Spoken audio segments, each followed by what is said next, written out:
এখন আমরা ক্লাস 10-এর আমরা যে প্রিভিয়াস ইয়ার কোয়েশ্চেনের ম্যাথের যে সিরিজটা চলে এই সিরিজটার নেক্সট পার্ট।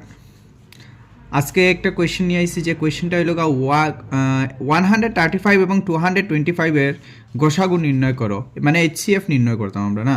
এটা কীভাবে পদ্ধতি নির্ণয় করতাম, এটা ইউক্লিড ডিভিশন পদ্ধতি দিয়ে আমরা নির্ণয় করতাম জিনিসটা। এই কোয়েশ্চেনটা 21 এবং 22-এ দুইবার রিপিট করছে, তো সেম ধরনের কোয়েশ্চেন একটা এক্সামের মধ্যে আসে। সো দ্যাট আমরা এই কোয়েশ্চেনটা সলভ করবো।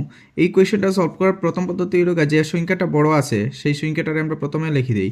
লেখার পর এটা গ্রেটার দেন, যেহেতু এটার সামনে গ্রেটার দেন দিয়ে দিব 135, ঠিক আছে। বড় সংখ্যাটা প্রথমে আর ছোটো সংখ্যাটা পরে দিয়ে দিব।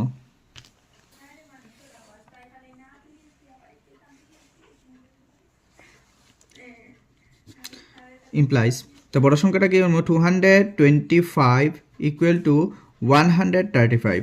তো 135-এর যদি 135 ওয়ান যা মানে 135 একে 135 প্লাস 135 সাথে 90 যদি যোগ করি তাহলে আমার কত বাকশেষ কত থাকে 90 টাকা। 135-এ 225-এ যখন আমরা ভাগ করি জিনিসটা দেখো ওইরকমই জিনিসটা হয়েছে ওই রকম। হ্যাঁ, একদম আমরা কিনারে রাফটা করিয়েছে ইরাম, যেহেতু জিনিসটা একদম পুরোপুরি বোঝা যায়।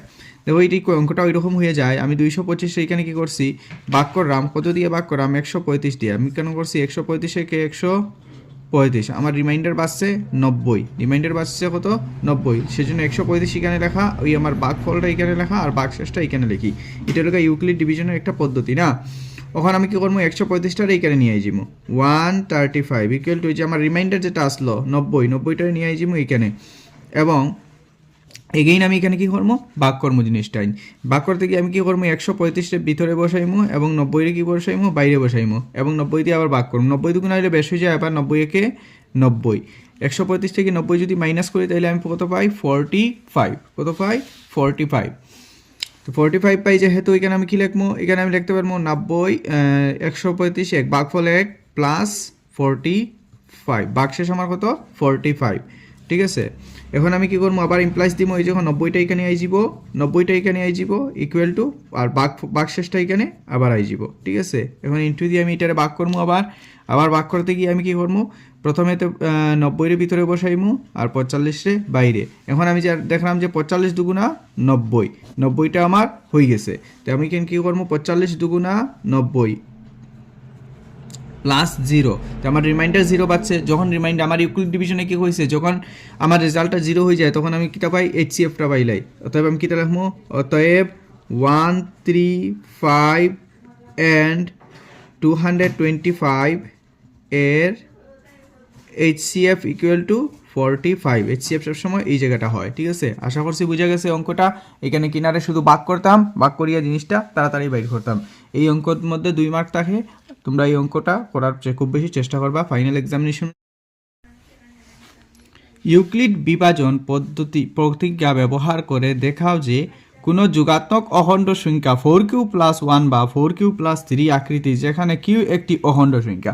আমরা এটা দেখাইতাম, আমরা এটা এই জিনিসটা দেখাইতে গেলে আমরা দেখো এখানে অ্যাকচুয়ালি কী হয়েছে, ইউক্লিড কলনবিধি যেটা ব্যবহার হতো, প্রতিজ্ঞা ব্যবহার মানে কলনবিধি যেটা আছে, ইউক্লিডের কত কলনবিধিটা ব্যবহার করতাম এবং কলনবিধিটা ব্যবহার করার পরে আমরা দেখাইতাম কি যে কোনো যোগাত্মক অখণ্ড সংখ্যা কিটা হয় 4q+1 বা 4q+3 হিসাবে আমরা লিখতে পারি। তো আমরা কী করবো এটারে ধরি, এই কোয়েশ্চেনটা কিন্তু 2 মার্কের বা 3 মার্কের যখন এইটা 2015-এর মধ্যে এক্সামিনেশনের মধ্যে আইছে।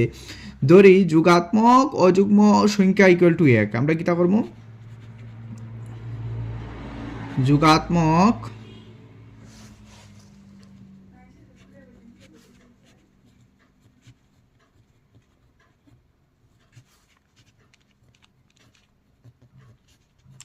অযুগ্ম সংখ্যা ইকুয়াল টু এ। যোগাত্মক অযুগ্ম সংখ্যা আমি কত ধরছি এ ধরছি, আর b equal to 4, b equal to আমি কত ধরলাম 4। যেহেতু আমরা যেহেতু 0 less than equal to r, যেমন আমি আর যেটা আছে আমার রিমাইন্ডার যেটা হইব, এটা রিমাইন্ডারটা হইব সবসময় কিটা 0 সমান বা 0 থেকে কিয়া বড়, এবং রিমাইন্ডারটা সবসময় আমার কিটা হইব গিয়া সাইড থেকে কিয়া বড়, সবসময় সাইড থেকে আর ছোটো হইব না, সাইড থেকে সবসময় ছোটো হইতে লাগবো। আমার রিমাইন্ডারটা এটা সাইড থেকে ছোটো হইতে লাগবো, আর রিমাইন্ডারটা কি তাইব 0 থেকে আহিবে দিয়া জিরোর সমান অথচ জিরোর থেকে বড় হইতে লাগবো, ঠিক আছে, কিন্তু জিরোর থেকে ছোটো হইলে হইতো না আবার। তো সো দ্যাট আমরা আনসারটা এখানে যোগ করলাম, এটা আমরা ব্যবহার করলাম যেহেতু দিয়া, তাই আমরা কইমু তাই বাক্সের সমূহ, তাইলে বাক্সের কি কি হইতে পারে, তাই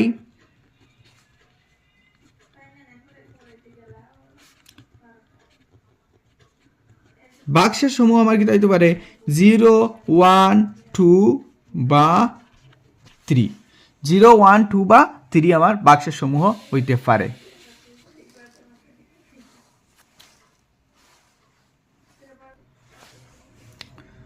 তখন আমি কিতা কইতে পারি, অর্থাৎ আমার এ হইতে কি হইতে পারে, এ ইকুয়াল টু 4q হইতে পারে, 4q বা 4q প্লাস 1 বা 4q প্লাস 2 বা 4q plus 3, 4q plus 1 4q plus 2 বা 4q প্লাস 3 হইতে পারে, যেখানে q বাক্সেস, যেখানে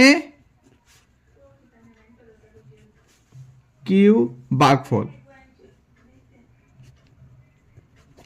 যেখানে কিউ কি হইব একটা ভাগফল। যেহেতু এ অযুগ্ম,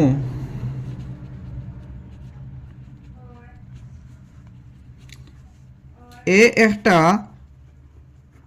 অযুগ্ম এ, সো দ্যাট কি হইব গিয়া 4q বা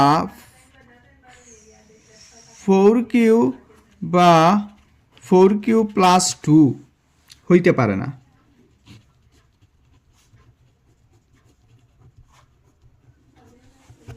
ফোর কিউ প্লাস 2 হইতে পারে না। আমরা যেহেতু জিনিসটা দেখলাম কি, এখানে জিনিসটা দেখতে পাইছি যে এ যদি এখানে 4q, দেখো 4qর সাথে যদি আমি এখানের মধ্যে আমি যদি কোনো ধরনের 4qটা কি তাই যুগ্ম সংখ্যা, আর এখানের মধ্যে যদি কোনো অযুগ্ম সংখ্যা আমি যদি অ্যাড করি তাহলে কি হইব গিয়া, এটার মধ্যে কি পাইতাম না, যুগাত্মক সংখ্যা পাইতাম না।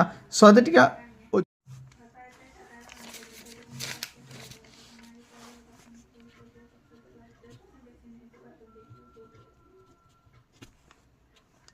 সুতরাং যে কোনো অখণ্ড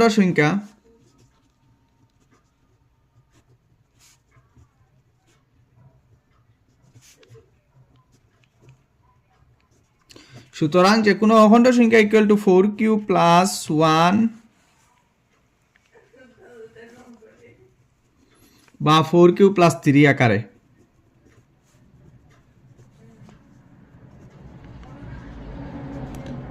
হবে, 4q 3 আকারে হবে, ঠিক আছে, বা হতে পারে, আশা করছি বুঝা গেছে জিনিসটা। এই কোয়েশ্চেনটা 3 মার্কের থাকবো, ঠিক আছে।